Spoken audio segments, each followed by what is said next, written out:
Why must people constantly feel the need to update everything and do it without ever announcing it?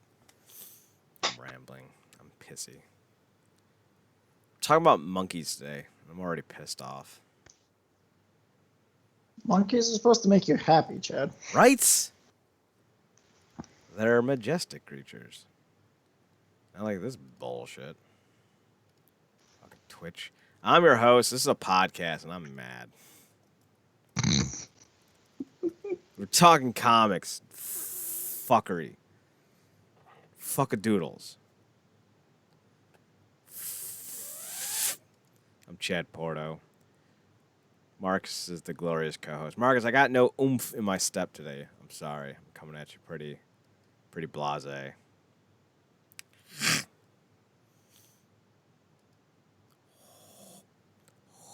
You're only supposed to read the first 5 issues, Zach. Yeah?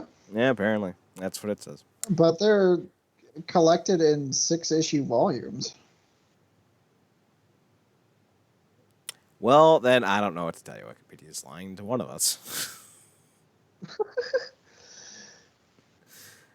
I don't fucking know anymore. Marcus, do you remember how many issues I told you to read?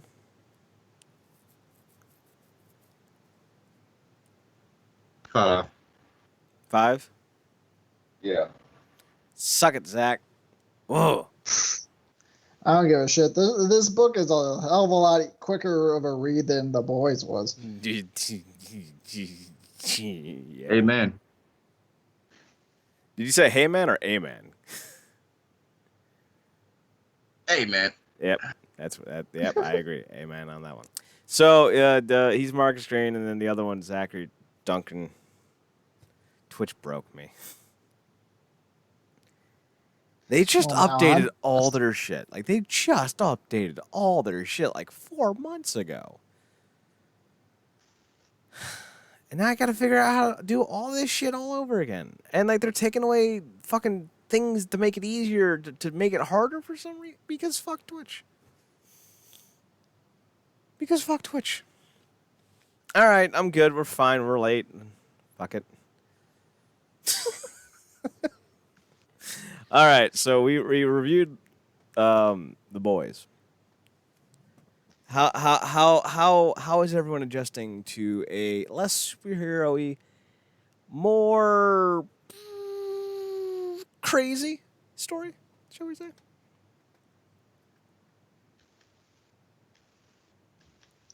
Zach, we just I dig it. It's a lot less.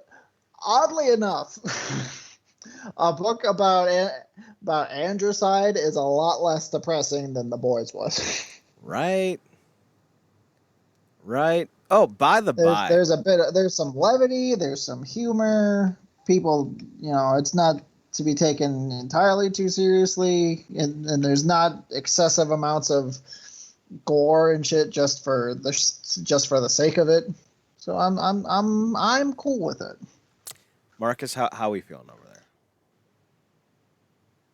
Good, yeah. I mean, like I said, it's intriguing. It feels current. I mean, so many jokes. I think, as Zach mentioned it before we came on air, like before they have the opportunity to go to preaching issue, they switch it and kind of keep it back directed towards the story so you can laugh with it, not add it or something. And yeah, it is slightly, like Zach said, less depressing than The Boys. Of course, a lot of that also had to do with the constant, for me anyway, the constant comparison and contrast to the live action back and forth. Of course, it was just so much effery with that story. So, yeah, this is almost refreshing in a very odd way because it's still like the whole concept of it is asinine, but it's still intriguing the way it's executed.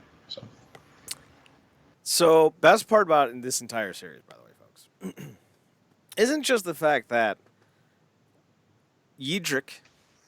Edric. I was thinking about Edric Alba for some reason. Edric Alba.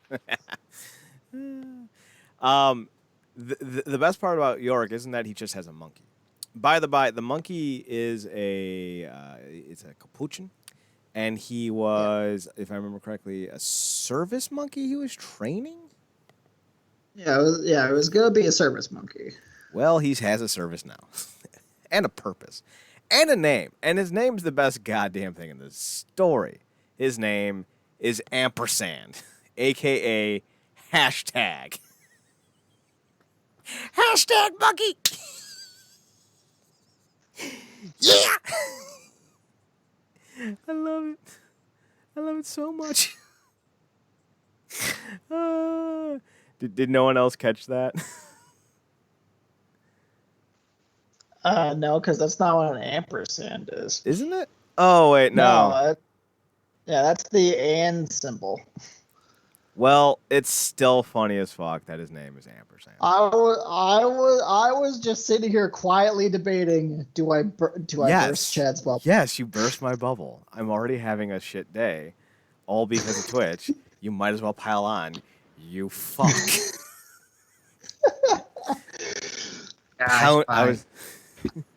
What's that, Marcus? I hate it when you guys fight. Oh, see what you did. See what you did. You made Marcus cry. How dare you, you whore.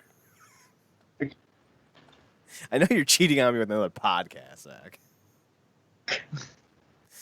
What's the whore's name? All right, we're good. Pound sign. Wouldn't that be something? Right. If I was so lazy I couldn't do shit for these podcasts, but I was doing stuff for some other podcast. How pissed would you be? What would be worse if it was Powerbomb Jutsu? And then me and Chad look at each other like, you might be a little off. Well, at least they finally indoctrinated a white dude into their group. You know, I meant inducted. My bad. But still, at least they got some whiteness.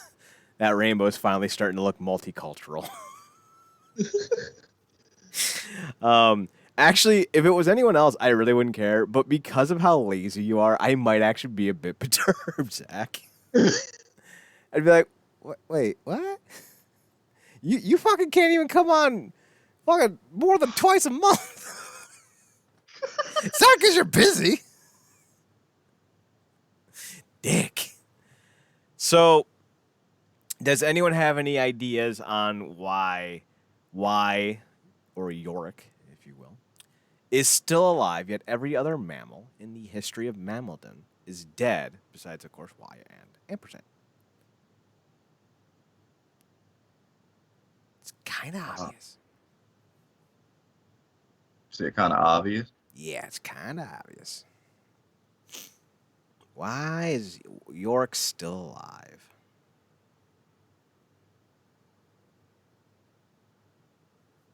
I hate it when you ask those questions. Don't give multiple choice. Marcus, I am not a Scantron for the last time.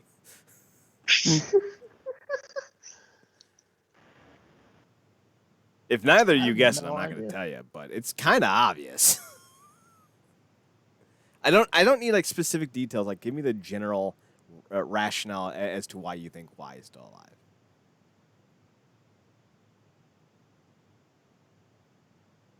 I can just hear the empty skull clock ticking. I'm guessing it's not because of that damn magic ring. No. Is it because of the monkey? It is! Somehow the monkey made him alive. The big payoff for the monkey reveal is dumb, so we're getting it out of the way now.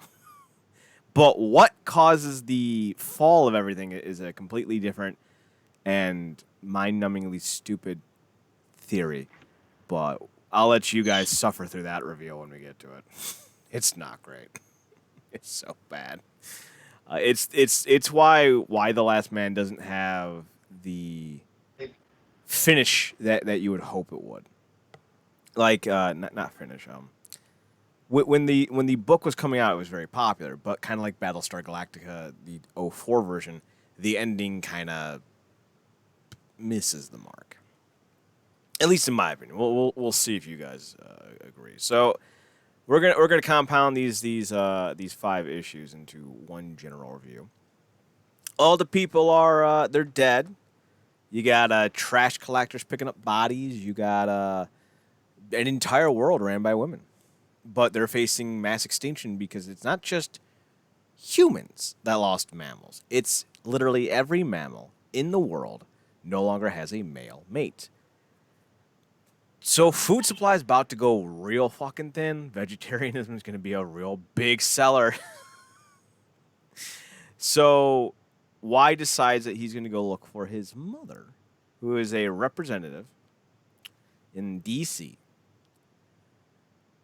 I think if I remember correctly, like, no, but I'm not. I don't want to go there yet because that's a spoiler. So they get there. His mother gives him a personal escort named Agent 355. I like the character. Very Michonne meets kind of Boba Fett. Like she doesn't talk a lot, but when she does, it's very, it's for a purpose. What are we feeling about the name though? It's not her real name. She does have a real name. But how are we feeling about this character just being dubbed Agent 355? Marcus, what do you think about the character?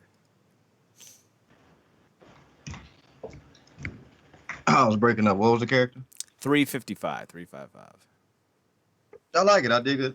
She got this whole mysterious vibe going on, like you said. When she talks, she kind of just says what she enough that needs to be said and stuff. And I dig it because it's a lot of different ways they can go with it. Like she might be like a secret weapon of the series, and obviously just me saying it's just getting off into it. But because of how everything is just so chaotic and whatnot, she could be fabricating things she's outright said or not. But she seems to be, level-headed and obviously skilled. It's definitely, interesting putting the two of them together because, at first he came off like a certain person, and then, ironically enough, the dialogue was like, "I'm not freaking that person." So, just the skill set in between that and the fact that I'm guessing he can communicate with the monkey, not just being hungry. So, but yeah, I dig it. I like it. Yeah, the monkey knows, I think it's what, sign language? Zach, do you remember what the monkey knows? I don't know. I don't think it was sign language. It was like some kind of like hand gesture nonsense, I thought. Yeah. It's not technically sign language, but the monkey is a crucial part of the story because he kind of just chills. So Yorick decides to go to DC, and he's got the greatest little setup going. He's got like this raincoat, this not pontoon. What am I thinking of? Poncho. There it is.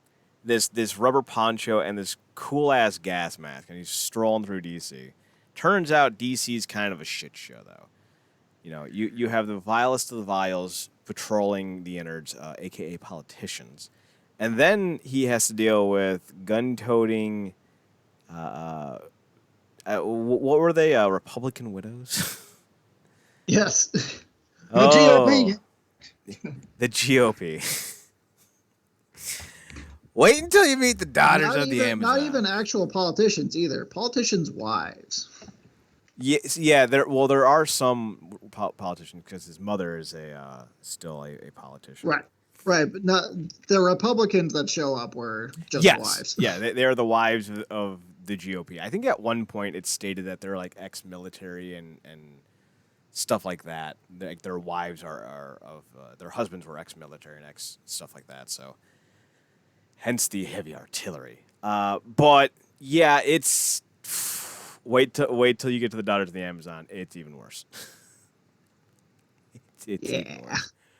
Basically, every villain in this is a chick, and I think that's hilarious.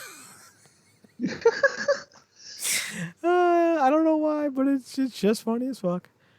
So they end up finding out that there's a I don't even know how to describe this. There's an Israeli cabal coming for York. Yeah, basically. See, like, this is like one of those situations where you're like, God, I wish I was the only man in the world so no woman would ever turn me down. Well, this is the end result of that wish. They all coming for you. And there's no telling exactly what they intend on doing with you. It's gonna be bad.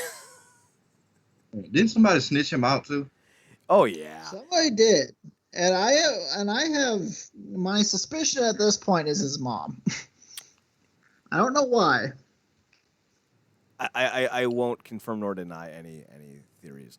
I will just say that there's a lot of snitching in this book. In fact, Why the Last Snitch would have been a good title. Although that would imply that why is the snitch and why he doesn't snitch so much as he runs from everything.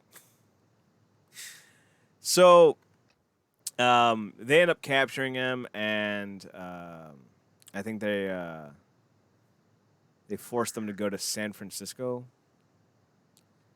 It's kind of one of those things where, like, when you think of like post-apocalyptic worlds, you don't think of like functioning airways and travel. Right. Yet they have it still. So that's something. They have a train. Well, a train is still better than what they have in Fallout, which is nukes detonated everywhere. So they end up meeting Dr. Mann, who is not a man. Shocking. Gotta love the play on words. And they're all kind of the mindset to try to figure out what the hell's going on and how to get a answer to why Yorick and his monkey are the only two things left alive in terms of maledom. It's just kind of a big, mess at the moment. But the best part is there's a subplot to all this that does pay off, and it pays off in probably the most deliciously awful way possible. Yorick is only concerned about finding his girlfriend, Beth. I'm not even going to give you a hint on how that ends. But it's not going to be funny. I mean, it's going to be real funny, just not for Yorick. Overall thoughts, though, on the first 5 issues. And if there's any standout moments or panels or lines of dialogue that caught your attention. Marcus, any standout thoughts or moments? I mean, first off, I didn't even know because how he came off in that first issue. Just like this goofy kid, the guy that wants the girl or whatnot, and then of course he had the whole monkey thing. But seeing him in action, I'm like, okay, this kid's resourceful, and stuff. And then, like I said, this whole thing feels current because it's funny talking about how much you like the suit, and it's like, well, we damn near at that suit now. Yeah, it's very timely. Yeah, very timely. And yeah, just his interactions with people. I mean, the stuff with his mom is great. I definitely like the political jokes that they throw. Like he was like, exchange with his mom. He was like, we're getting attacked by a bunch of women. I'm like, you think after all the men got wiped out, y'all be in front of the United Nations holding hands singing Kumbaya? And then she was like, but didn't you vote for Hillary? Or something like that. Fair point. Like, checkmate. I think it was like, when did women become so petty and power hungry? It's like, you voted for Hillary. I mean, it's some pretty good banter. Thackeray. Yeah, I'm enjoying it at this point. It's a little silly. As I was saying off air, it's one of those things where it's like it seems like it's gonna get really preachy and political, but then it just kind of reverses it immediately, so it never gets there, which is good. Well, you do know who wrote this, right? Yeah, Brian K. Vaughan. Preachy and political is not really his bag. Yeah, so and that's good because if this was written like early 2000, when was this? 2000s? 02. Oh, two. Yeah. If this was written today, it would be very different. Yeah. That's because writers today have no real ability to tell a story anymore. Just experiences. I got an experience for you. I once pet a dog. Then it licked my face, and I had to leave. I was sad. Make that into a movie. I miss that dog. Oh, it's coming. So, any other final points about the first 5 issues? No, I'm good. Did we? Looking forward to read. What's that? I'm just looking forward to read more. Did I miss any plot points that we feel need to be addressed, or are we good? No. All good. All right, then let's get on to some of the news, and we got a lot of news this week. Let's start with the villain from the second Ocean's movie, Ocean's 13. Vincent Castle said he's not interested in joining the MCU or any DC films because those films are kids' movies. Quote, I was a big fan of the comics at the time when I was a kid. Nowadays, I think these movies are for kids, really. And even though I still have a part of me who's a kid, I would say no, I wouldn't watch it. Apparently, he didn't see any of the Joker. I mean, I haven't seen it yet. But then again, I haven't seen a lot of movies I intend to do. I mean, it had kids in it in that hospital. Right? Yeah. I'm sure that'll make sense once I see it. So, do we have any thoughts about this? Because it's kind of a trend, I guess, now for these entertainers to take shots at things that people may think are childish. Like, what's his face from last week, Marcus? The guy who crapped on wrestling.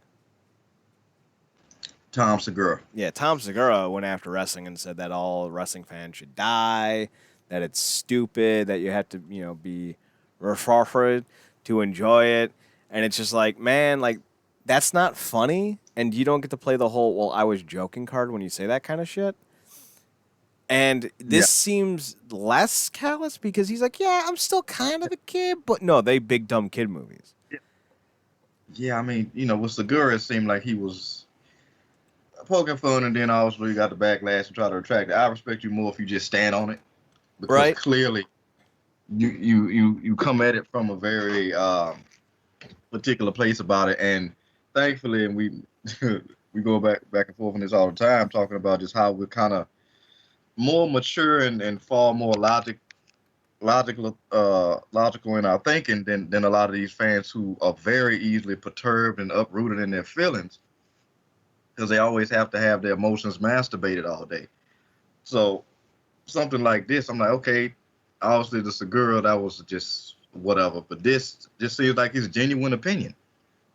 And I'm not I don't look at any of these things, whether it be wrestling or these comic book movies or whatever, like Smeagol with that ring. Like, you don't get to talk about my ring. like I don't get my feelings like that, but it's easy.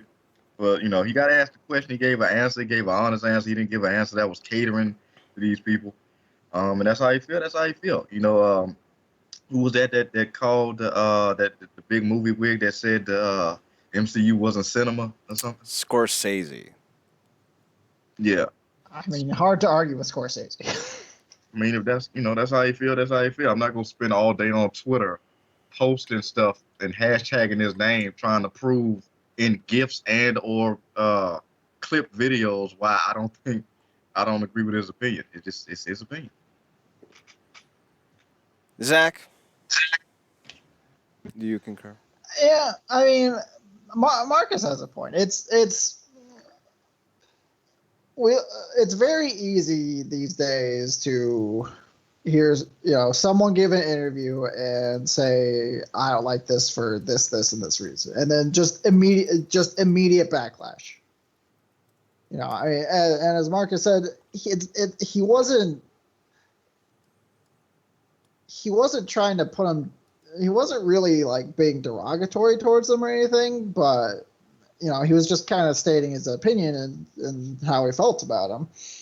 Which, I mean, if he had seen him, he might have an actual different opinion. But at the same time, it's like, what is bitching and crying that this guy doesn't like superhero movies? What's that gonna do? I mean, superhero movies have become so prevalent that it's it's been assumed that just everybody watches his movies, and some people don't. Some people don't care about him, and that's perfectly fine. And to be fair, some of them don't really give you much reason to care about him. Yeah, I mean, Scorsese saying MCU wasn't cinema. I mean, is he wrong? I mean, we literally watched a movie that we knew wasn't going to kill off all these characters, even though they killed off all these characters, because they were all signed for sequels. Oh no, Spider-Man died. Can't wait to see him in Spider-Man Homecoming 2, coming out in a year and a half from now. You totally made me think you killed Peter Parker, MCU. I was flabbergasted. So, I want to talk about this real fast. I pulled up a story, but I don't actually care about the story that I pulled up. The Mandalorian will feature Boba Fett. The story I pulled up was Mark Hamill weighs in on it. I don't care. Hamill can love it or hate it. That's his prerogative. I want to know how we feel about the Mando having to deal with the Boba. And yes, they are bringing back the actor who played Jango Fett to technically reprise his role, because Jango Fett is Boba Fett's just a clone of Jango Fett. Yes, and when they re-released the original trilogy, they had him redub all of Boba Fett's lines. Oh, God damn it. Just leave it alone. Right? Now they have to. Well, yeah. Wait, why? Well, George Lucas was the one that was messing with all the shit. I'm pretty sure when he sold it to Disney, he's made them. There were like part of the agreement was they can't alter the 6 Lucasfilm movies. Oh God. All I want is the original trilogy released in Blu-ray with the original theatrical version. Yes. That's all I want. And with the real Jabba the Hutt, not the fat lizard, fat slug. I want the fat dude in furs. It'll make that scene where Leia chokes him out a lot more interesting, because she's straight up murdering a human being at that point. Well, committing a homicide, I should say. It's not murder. Actually, it technically is murder, premeditated. I don't know. Technically, but I mean, he did try to enslave her, so. Yeah, well, but technically, she broke into his place and shot it up. Fair. There ain't no heroes in this story. So, how do we feel about Boba Fett being in The Mandalorian? Zach? I guess I'm confused, unless they're kind of diving back into the extended universe lore in which Boba Fett escapes the Sarlacc pit. Do you remember how he escaped the Sarlacc pit in the extended lore? I don't. Dengar. If you give me Boba Fett and Dengar, I'm on board, because I don't give a shit about Boba Fett. Marcus, do you give Because more... what did Boba Fett do in the original trilogy? Nothing. Yeah, he absolutely fucking nothing. He fell into the asshole of the sand. Yes, all he did. So, now, to you, Marcus, do you care any more about Boba Fett than Zach does?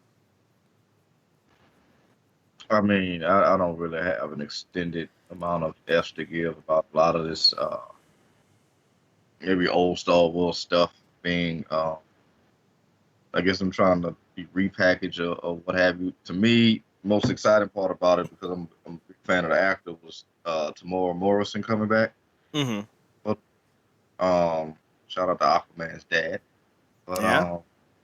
That's about it.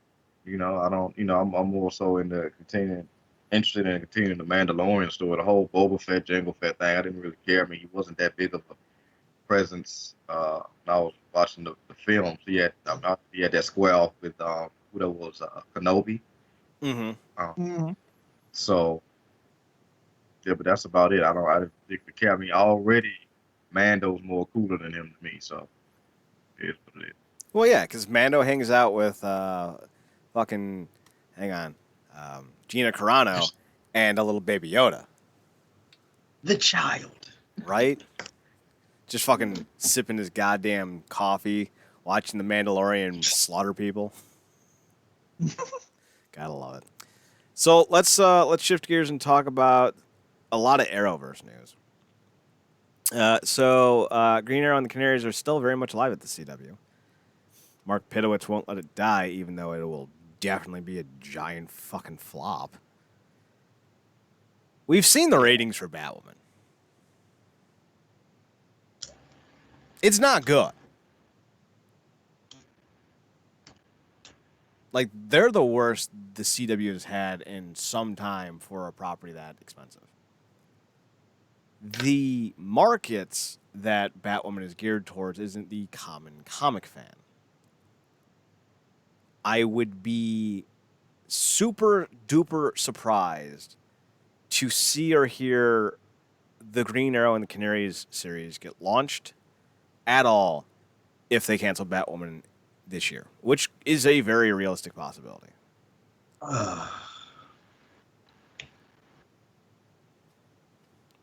Marcus, you're watching Batwoman still, aren't you?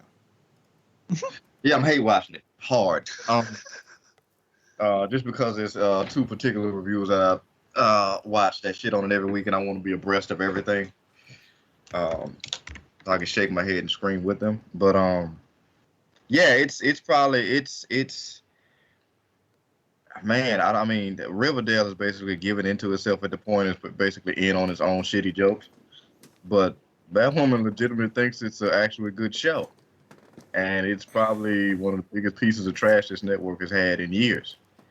And I actually liked that episode with about the backdoor canary pilot, and I have far more faith that they could do better with that than Madwoman because they suffering from bad writing, a horrible lead, and several other issues. But I think Cassidy, Harkavy, and McNamara could do something actually quality if they actually had more so, I guess, a writing team that Arrow had when it was good, like season 5 and others.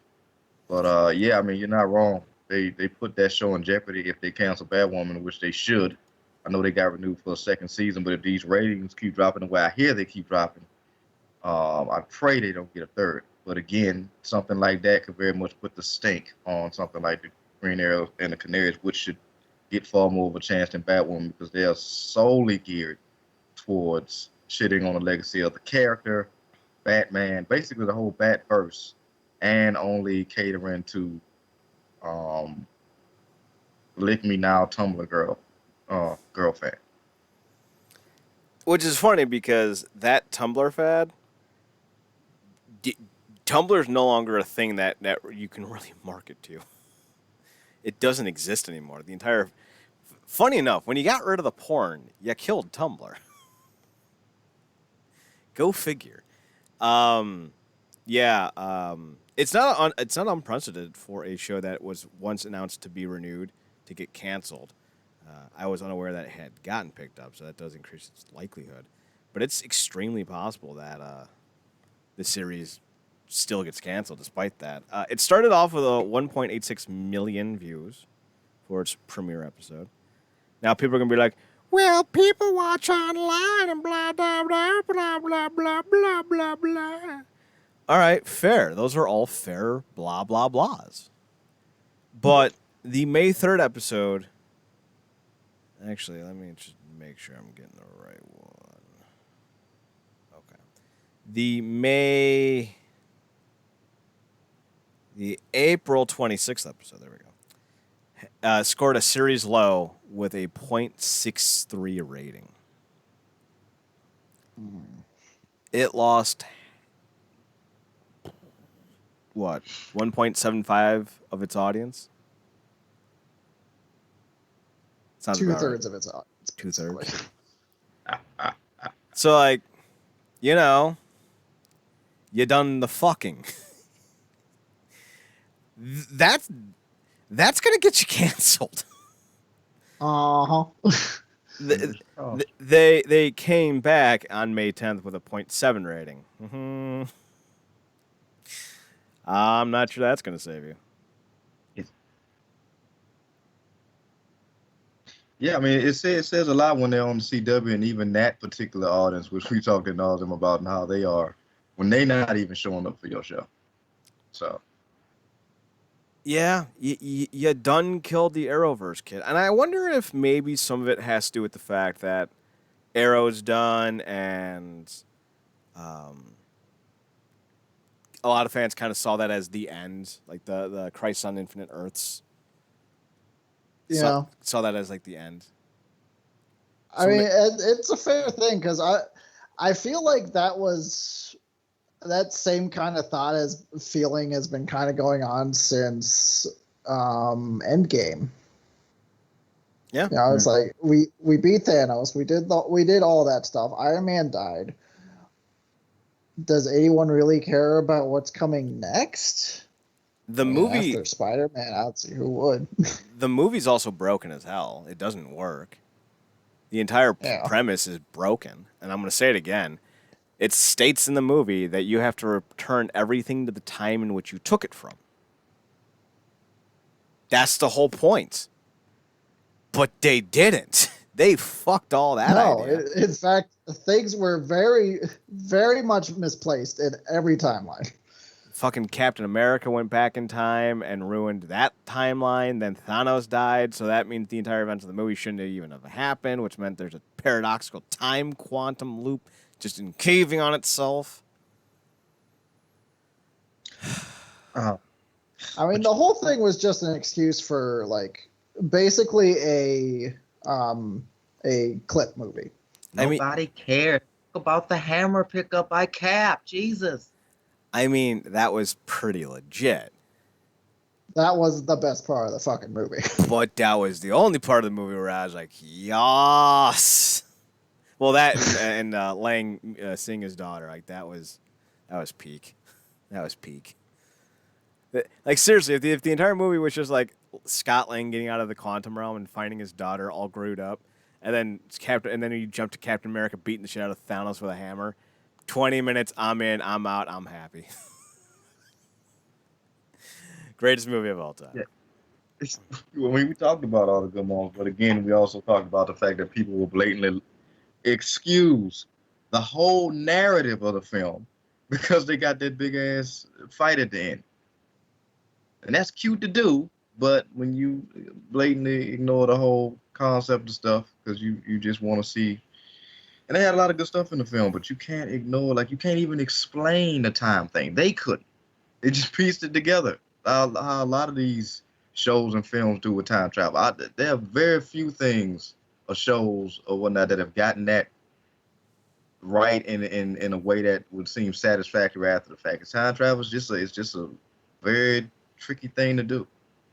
Back to the Future did it best. You fuck around the past, you might get erased. Don't do that dumbness. So yeah, pretty simple fucking stuff. By the by, the fight scene at the end, I still didn't think it was that good. It was chaotic. When you have so many things going on at once, it's impossible to focus on just one thing. And then there's so much smudge. Just like, you had the A-Force, really? Captain Marvel destroys like the entire fucking army by herself. Way to OP her. Fucking yeah. The part that really pisses me off is so you get you get Falcon on your left, right? That's great. Fuck yeah, love it. Yeah. Then the first fucker you see is T'Challa. Bitch, go back in the hole. I'm waiting for my buddy. Go back in the hole. Like, God, man, you couldn't give Sam that? Dude, Falcon's getting fucked around in every iteration of the character. Like, how great would that have been? Like, if he lands. Oh, I just slammed the microphone in my face. So imagine this as the scene instead.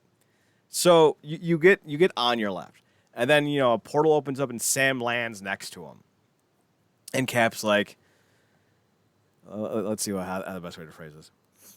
So it's just you and me, and Sam's like, I don't know, I think we could handle it, and Cap smiles and goes, it'd be interesting, and then Sam goes, but I hope some other friends could help us out, and then you bring T'Challa and company in, like, but you couldn't even give Sam and Cap their moment, like. Yeah, not even that. I mean, I still think it should have came down to the big three. Yeah. Let it come down to Tony, Cap, and Thor. Specifically giving Thor something because he literally took everything from him. Because, we clearly got to a point in the movie where the Hulk wasn't getting his proper revenge. Because Right. the Hulk wasn't even the Hulk anymore. So, at least let it come down to the big three, make it less chaotic. If you wanted to give Wanda a moment, because that was actually one moment that I really liked in that whole big kerfuffle, when she basically handed Thanos his ass, and he was like, you know what, screw this, rain down hell on these kids because I'm about to get murked. But other than that, yeah, like you said, it was extremely chaotic. But again, they know their fan base, and they know that big fight was just gonna make them, ooze all over themselves in the theater. Until this day, they still putting that clip up. So. I think the fight scenes from Infinity War was better. Because you had the fight on the planet, you had the fight in I want to call it T'Challaville. T'Challa Heights, maybe. T'Challaburg. I genuinely have forgotten the name of the country. Someone help me. Wakanda. I have no idea. Wakanda. T'Challaburg. If he was, I'd go with it. if he was light skinned, it'd be Wakanda. Wakanda.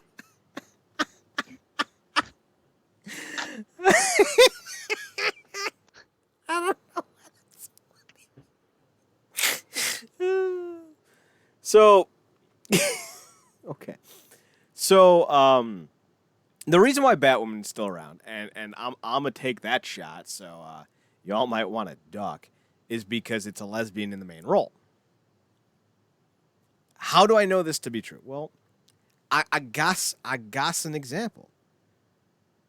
Here's a show that was canceled not 2.5 years ago that never lost its audience. It still kept most of its audience from its premiere to the end, called Valor. It aired on CW. It debuted to 1.2 million views. Its season finale was seen by 1.07 million people. It got canceled after only 13 episodes, despite it being a more affordable show with a litany of popular actors who have decorated the CW throughout the years. So the only explanation I have is that the more expensive superhero show is running as hard as it is because they are trying to fill some quotas.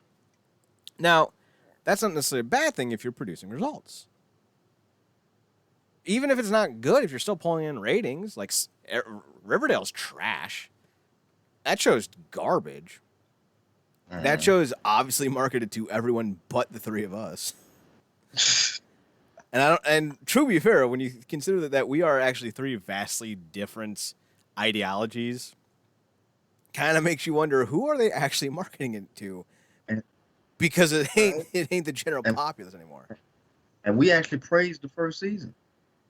Yes. Well, I wouldn't say praised.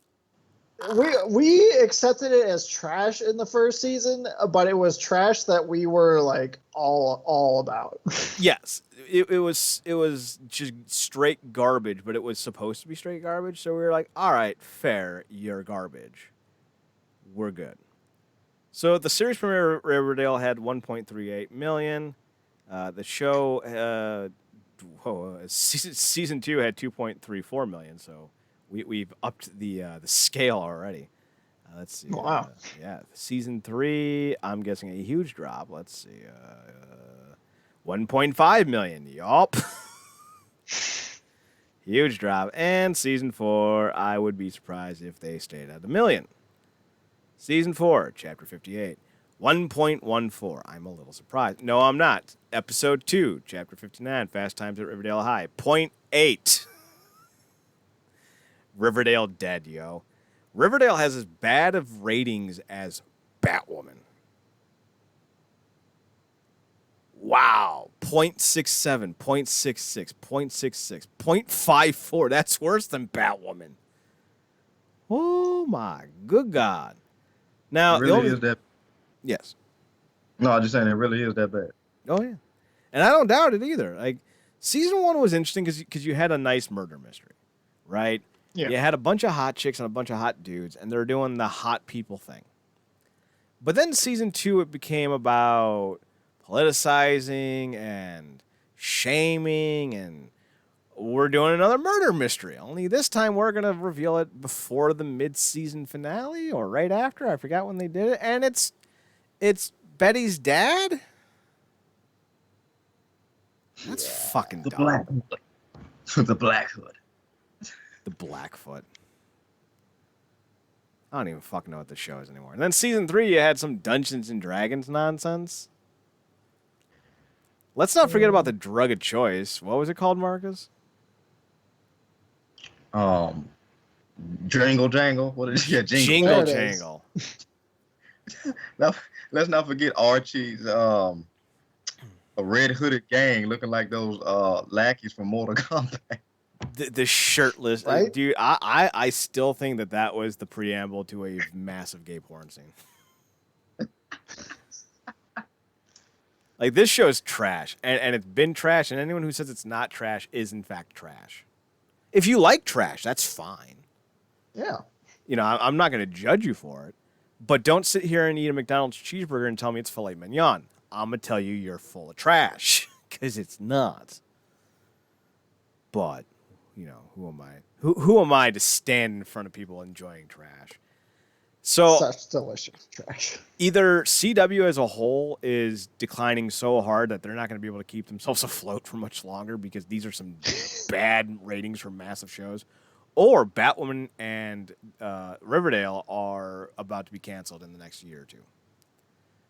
I'm not sure which one's which. Maybe we can gauge The Flash and see what their ratings are like. Because they just had their season finale for season 6. Yeah. And, like, apparently, I don't know if this is true. Correct me if I'm wrong, Marcus. Flash's season finale kept or retained Mirror Iris. Is that what's going on here? Yeah, she's stuck in the Mirrorverse. Yeah, as the new female Mirror Master has escaped and reassumed her control over her former company after killing her husband. So, yeah, but Iris is still stuck in there. And apparently now has suffered from negative effects and may actually have mirror powers now because she literally disappeared. So let me guess. I haven't seen... I saw, like, the first episode because I like the dude who played Blood Dude or whatever his name is. Yeah, Blood Work, yeah. Blood Work. I like him. So I want to see how they're going to handle him. And I didn't like the episode. Because it was like, was that the episode where like Iris and Barry were like doing couples counseling or some bullshit? No, that might have been a season back. But I think this may or may have not been the episode kick off the season where he went through the black hole. I mean, it's possible. And they did the Flash Gordon theme when he was doing it. I do remember that. Okay. That was actually pretty cool. I'm not even gonna lie about that. That was pretty tight. So Flash's season finale, success is assured, got a 1.08. Now I'm going to assume that this was not a completed season finale. No, they had 3 episodes left. So that'll be interesting. The producer of season 7. This is a nice segue. Season 7 premiere will make you cry. So apparently they're going to end the season in the episode's premiere, in the season's premiere. So we'll see how that works out. Let me guess about Mirror Master. She killed her husband because her husband had screwed her or abused her or done something terrible to her, right? Yeah, she got hit by the particle accelerator, went in the mirror. He tried to allegedly save her. It's that faded over time, and in the process, he took over her company, all of her inventions, and basically took credit for them himself and left her in there. Because we can't have a female villain unless we make her sympathetic. CW, your roots are showing. So, that's something. Assuming we do get a Batwoman in 2020, 2021. Assuming we get any new shows in 2020, 2021, because who the fuck knows what happens. We're going to be getting a Superman and Batwoman crossover. And unless it involves Superman snapping the neck of Batwoman or Lois Lane pushing Batwoman off a cliff, I don't really give a fuck. I will rep for Superman and Lois when it starts. I will. I'll show up for it. I already know how it's going to go. I already know that Lois is going to be belittling, demeaning, just awful to be around. I already know that. But I like Tyler Hoechlin. I like Superman. I'm going to give this a shot. I'm not expecting any miracles, though. Smallville, this won't be. Superman's been cucked so hard, it's not even funny. Gentlemen, are you... I already know the answer. Are you excited about a Superman-Batwoman crossover? Zach? Only if 10 seconds in Batwoman falls down a pit and Batman shows up, then I'm on board. I'm Batman. But other than that, nope. You're Batman. We're Batman. Who put a question mark on the bat logo? Come on. It's got enough problems, people. Nigma, was that you? Da da da da da da da da da da da da da da da da da da. Fuck, Batman Forever is actually a low-key great movie. Right? Yes. It really is. Marcus, I was a little critical when we reviewed it way back when, but you know what? I guess I'm just more like, we've gotten so much seriousness and so much like Marvel branded humor that watching something completely out of left field, just it's so much more enjoyable. Like, I'm not done with superheroes by any means, but finding new ways to present them is always going to be key, and Batman Forever does a great job with it. I think there's also a little bit of that endearing nature because it was done almost as a love letter to the 66 series. And, you know, ever since we lost Adam West, and even before that with, what was that show? Superpowered? Powerless. Like, I don't know if my ability to accept things became greater, like the Grinch's heart. But I've now looked back at Batman Forever with fondness. But fuck Batman and Robin. There's nothing I will ever do to say about that movie that isn't terrible. That movie is trash. It is trash on trash on trash. It's dog walk garbage. Although watching a compilation of Arnold will never get old. I mean, if you want to erase that movie and just have Arnold Schwarzenegger's Mr. Freeze and just do like a 2-hour movie with him doing ice puns, I'm down. Sing, sing, sing. Hi, Mr. Ice Christmas. Hi, Mr. Snow. Sing, sing, sing. The bitch had to go, holy Jesus, is that Vivica A. Fox? We'll be back. Vivica A. Vivica A with like snow white hair and like blue lipstick. I don't know, man. I'm a fan. Who else was in that movie? Because there's another one. Because the movie before had Drew Barrymore and the one chick from all the movies in the 90s who was always the villain. She was the villain in Beethoven 2. Shut up. I thought... I'm sorry, that just that threw me. I came out of left field for me. I had no idea what was coming. That I've watched, seen, and remember Beethoven 2? Yeah. I never saw Beethoven 2. I saw Beethoven 1 and that was it. Of course, I saw Beethoven 2. Also, I'm on IMDb and I looked up Batman Forever, and next to the Batman Forever poster is Robert Pattinson. Yeah, So that's interesting. I mean, he is playing Batman, so. Yeah. Marcus. Debbie Mazar Yes, was that's who it is. Weiss. Mm-hmm. Marcus, as for Superman and Lois, are you gonna rep? Are you gonna show up for the series premiere whenever it does end up debuting? Like you, and like the entire concept and execution of Batwoman, to quote a line from one of collectively one of our favorite movies of all time, both the CW version of Superman and Batwoman, really the whole concept around the characters at this point are dead. Bury it. Just go ahead and bury it. It's over. Like, we know, like, Superman is the cuckiest of cucks the character has ever been. He's been completely washed in terms of his power set.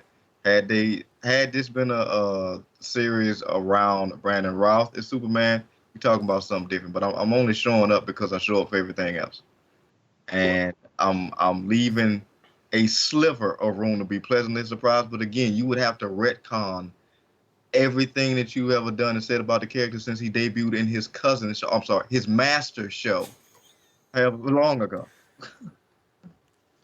I mean, you're not wrong. Honest to God, and I'm not even saying this because Pedowitz and all these douche nozzles over at CW ruined the DC universe. I'm saying this because I think it would be an interesting kind of pivot.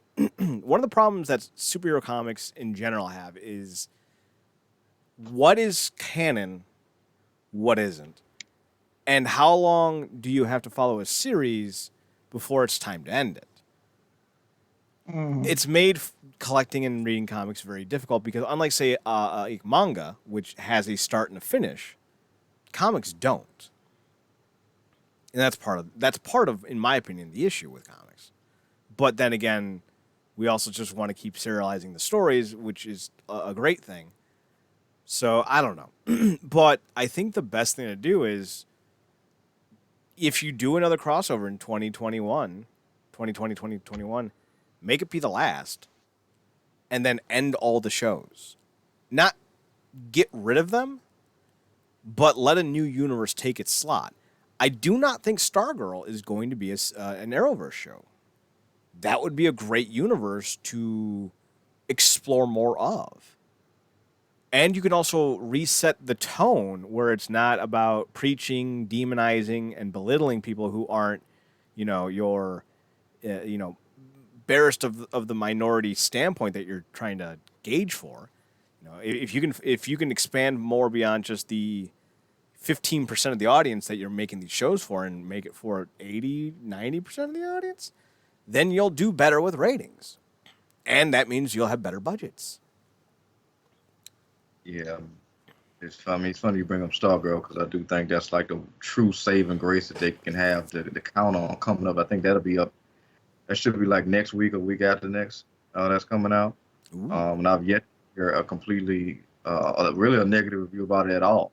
And in terms of the Arrowverse, I think it's been designated as Earth 2 in the Arrowverse.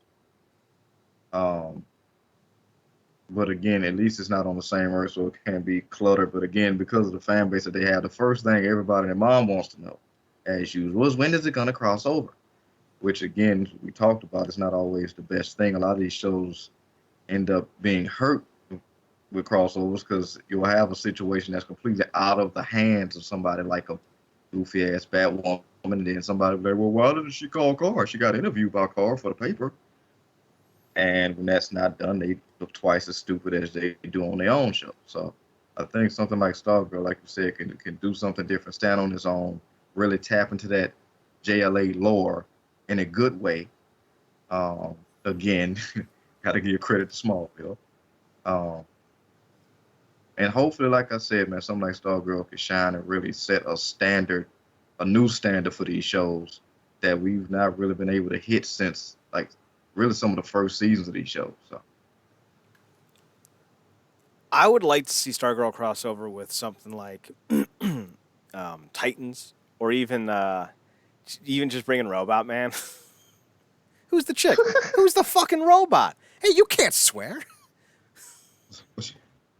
Something like Doom Patrol, which, by the way, also is coming out in June now. So That'll be interesting. There are some concerns I have for the JSA in Stargirl. So you're gonna have Stargirl, you're gonna have Dr. Midnight, Hourman, and Wildcat. The thing is, Hourman is Rex Tyler in this, which is fine. That's who it should be. But Dr. Midnight, if I remember correctly, wasn't rebooted in the JSA? Zach, do you remember if he was rebooted?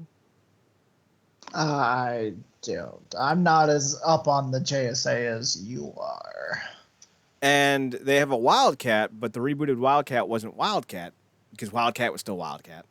It was Tomcat, whose name was Tom, and he was a werecat and the son of Wildcat. It was maybe the biggest difference from the rest of the series, and it was probably the least new generation character that landed, in my opinion. So they're just going to have a different Wildcat, and I don't know how I feel about that. She also looks like Catwoman. Like, literally, she just looks like Catwoman. She's basically what they wanted Halle Berry to look like in Catwoman. I mean, I'm not. Is it possible that they're gonna make this the Wildcat that took over during Crisis on Infinite Earths? Which Wildcat took over on Crisis on Infinite Earths? I don't fucking remember, but I know that it was a woman that I think it was like a Hispanic wrestler that took over as Wildcat. You might be Crisis on right, Infinite because she is definitely not white, so she might be Hispanic. I completely forgot about Yolanda Montez. So that one makes more sense. But it's still a clash of what they're doing with Stargirl, because Yolanda Montez became became Wildcat in the 80s. And if I remember correctly, Courtney Whitmore wasn't created until 99. So still, you're colliding two different ideologies into one thing. And the woman who's playing Wildcat looks way too young to be, in her 40s. And if she is in her 40s, then hot damn, how do I get me some of that? Dr. Midnight also kind of looks dumb. Not going to lie. Maybe that costume just doesn't translate well. I do like the Wildcat costume. It's very go-go chic, if you will. Although cats are not imposing. They're just kind of dicks. Ice Skull looks pretty tight. I forget who the serpent dude's name is. He looks all right, but he looks kind of, he looks like Loki, essentially. Fucking gingerhead Loki. I'll send you guys the link so you can see him. Ginger Key. Cute. And I like that they have a practical version of the stripe suit. That's pretty baller. Now, the one thing I do want to point out is, while we have gotten Stargirl in 3 iterations now, we had her in Smallville, we had her in Legends Season 2, which was terrible. But we also had her in Justice League Unlimited. We did. Yes. Right now, her best showing. Although the Smallville showing is pretty solid. Stripesy, y'all need to remember, was a big old putz. So I think the problem that this show is going to run into is that they're going to do an accurate representation of what the show or what the comic characters were, but it's going to come off more of the same of the cuckening when it comes to Superman. The cucking. The cuckening. The crisis on cuckening. Like, Courtney is pretty much, I don't want to say belligerent. She's defiant of her stepfather, and her stepfather's not exactly someone that people look at with reverence. And there's definitely going to be some humor because the original Starman's going to be played by Joel McHale, and you don't bring in Joel McHale into a property unless you're Sons of Anarchy, and not give him a lot of snark and wit to throw around, witticisms. They didn't do any of that with him in Sons of Anarchy. They just beat his ass. Poor Joel McHale. So, like, they're going to make Luke Wilson? Is that the right one? Yeah. They're going to make Luke Wilson look pretty dumb. And again, if this was any other show on any other network, that wouldn't be a problem. But because the CW has become so anti-dude in a lot of ways, I don't know how the fan base will respond to the portrayal. Now, I might be wrong on how they portray him. I haven't seen the pilot yet, although I want to because, fuck, I love this character. I love Stargirl. I love the JSAs. Like, this is all like my jam. These are things that people should consider before going into this. That is all. What do you guys think of the photos, Marcus? I dig it. I'm really digging this Owlman costume. Yeah, it's tight. I think it seems like pitch perfect casting for Stargirl. Everything looks, real good. And the fact that they got a practical, which I think is a really great move, a practical situation with Stripe is great.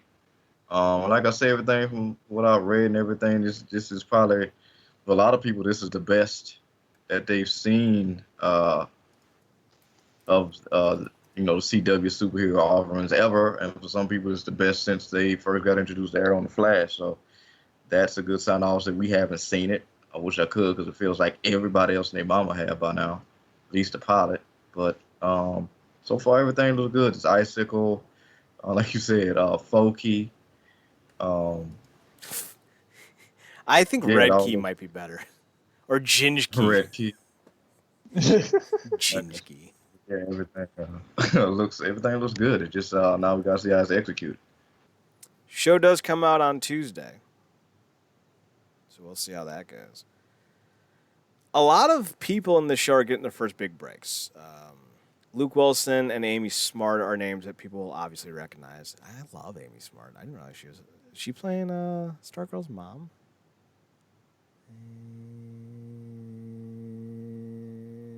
As Barbara Whitmore, Courtney's mother and wife of Pat Dugan, striving to balance her work and home life. Sweet. Brickerback Bassinger. Shut up! I was having fun there. She's gonna be Stargirl, obviously. I don't know who Yvette Monreal is, and then a bunch of no wikis, and then Neil Jackson. I don't know who that is. I guess he's the guy playing the Serpent King dude. Joy Osman-Oski. Okay, fair enough. Nelson Lee and Neil Hopkins. That's your cast. I'm excited for it. It is considered a DC Universe series, though. So keep that in mind. I don't know what that's going to do to the show in terms of, how they create the stories and how they market it and how they go from episode to episode. But this is not going to be a 23, 22 episode long series. I believe it's 12 episodes, Marcus? Yeah, I think so. Definitely not long. So we know here's the episodes we do know. So that's kind of long. We have Pilot, that's 1. Stripe is 2. We have Brainwave Jr., Our Man and Dr. Midnight, Icicle, JSA, Sheev Part 1, Sheev Part 2, Wildcat, Stars and Stripes Part 1, Stars and Stripes Part 2. So 12 episodes. Which is it's right on the money for a good run. I mean, we always talk about how overexhausted it gets with a 22, 23 episode run. So yeah. Thackeray, do you have any thoughts? Not a whole lot. The Stargirl and Our Man, their costumes are definitely look the best. Dr. Midnight looks like a kid in a costume. Yeah. It's a little goofy looking. Ice Cold looks pretty cool. Definitely Ginger Loki. Ginger Key. Yeah, Yeah. Stripe looks pretty good. I'm interested for it. If they make if they make Dr. Midnight kind of just like bumbling and always like tripping over his cape and shit, fair. Fair. I'll give it to you. That'll work. I love Courtney's look. Like Courtney's look is very badass. She's got them tight bicycle shorts, but then she's got these like fucking they're sneakers that go up to your shin. Okay. Yeah. I'm in. And they're like 2 inches thick. Right? I'm down. The bare midriff is a nice addition. Marcus, what were you trying to say? Yeah, I would say like the staff looks phenomenal. I'm definitely intrigued because apparently, and I'm obviously leaning to y'all comic book knowledge on this, the staff is kind of going to be like have its own personality in the show. Yeah, that's not been part of its lore, at least, from what I've ever read. But I don't mind it. It does kind of give you that replacement. And here's the thing. They added personalities to the Green Lantern rings in the comics. That wasn't always the case. And I don't mind that so much. I don't really have a reason to do it myself, like in terms of like a story, like why I would add it. But I don't think it's going to hurt it at all. Like, if anything, it's just going to add for a little bit more comedic relief, which, the original comic series was very much about comedic relief. One of the villains that she fought in the original run of the comics was a paint creature. It was a paint supervillain. Like they used paint to fight her. So like paintballs were like literally a thing she had to deal with. So like there's enough room in this series, I think, to be a little bit different from what we were getting on the Arrow. Like that kind of nonsense wouldn't work on Arrow. Arrow was a very serious show. Stargirl, on the other hand, I think you can have more fun. I think you can have more the camp. Just don't go Batman and Robin. Yeah, the overboardness of it. Yeah, I mean, that's one of the parts I'm looking forward to. I mean, because it also makes sense with how young she is, that she would kind of be able to grow. Because the staff chooses her and everything, and she kind of has this unique communication type of thing with her, which I'm looking forward to. But yeah, I mean, it's definitely intriguing. Like you said, it hopefully it leans more to how things are executed vibe-wise on the Universe streaming platform, and not the unnecessary, shippy, melodramatic, hokey crap that we get from the CW ning of it all. So should be interesting. All right. Any other final thoughts on Stargirl and or the JSA? Nope. Then the last beat that we have to talk about is Justice League Dark ends the DC animated movie universe. Marcus, I know you've been watching these films, so I kind of want to get your opinion on how you feel about this. yeah, I've seen it. It definitely gets dark. Some definitely unexpected twists and turns. If you guys had a chance, check it out, just because I'd like to have, you guys' opinions on certain things that went down. Got a lot of Constantine in it, which is always a good thing. Shout out to Matt Ryan for sticking with that character the way he has. And yeah, I mean, it's the way they left it off. It's in a really solid spot. Obviously, we were reading Rebirth, and they were 100% going with the whole New 52 of it all, which a lot of people didn't like. So for a lot of people, they're finally putting that whole concept out of its misery and leaving room for some new stuff. Obviously, I think we talked about that Archer-esque Superman movie that's coming out. So hopefully that's just kind of like a one-off Elseworld, and if they do another universe, it's more akin to maybe some more Rebirth stuff or whatnot. But yeah, I thought the movie was really good. Everything's not been perfect with the animated stuff, specifically movies like Hush, and we talked about The Killing Joke. Thought those like real bad executions, but they've had some solid stuff. But yeah, that's the end of it. So they started how they finished with Darkseid. Danger Zone. I think I'm going to see this just to see how it ends. Although I have a lot of others to catch up on,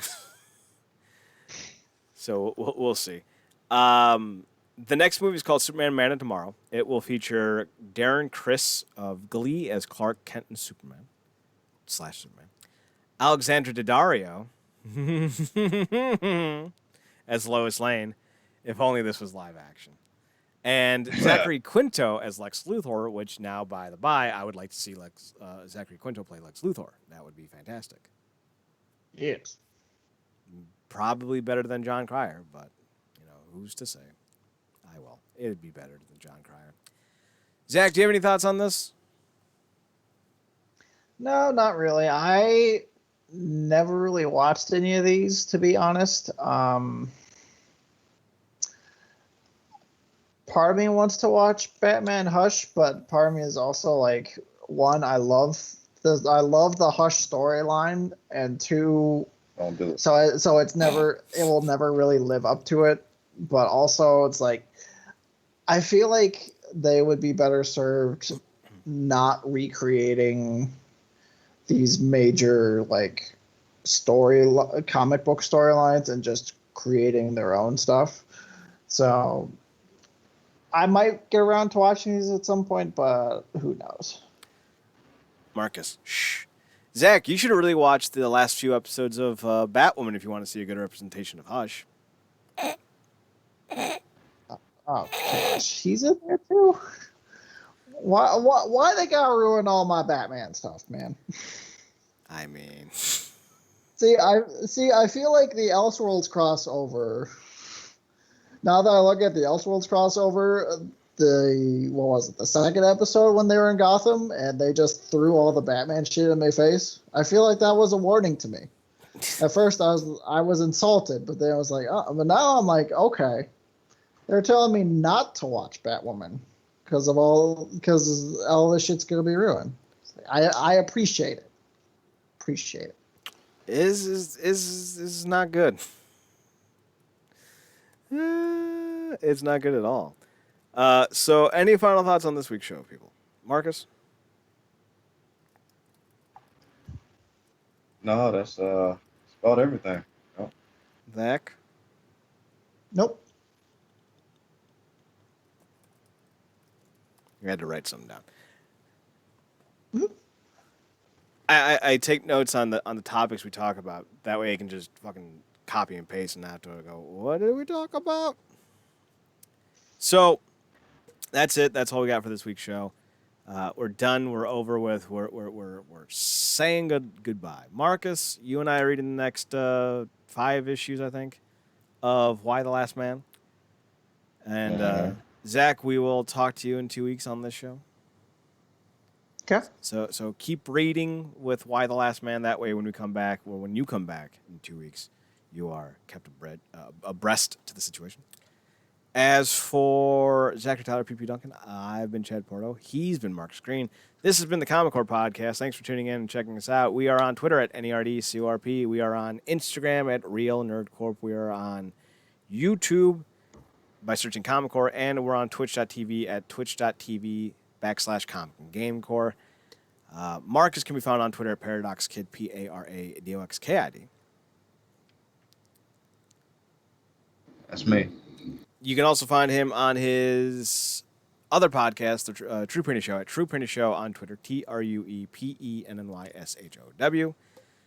Thackeray, you can be found on Instagram and DeviantArt at Radiance2020, RADIANCE2020. You got it.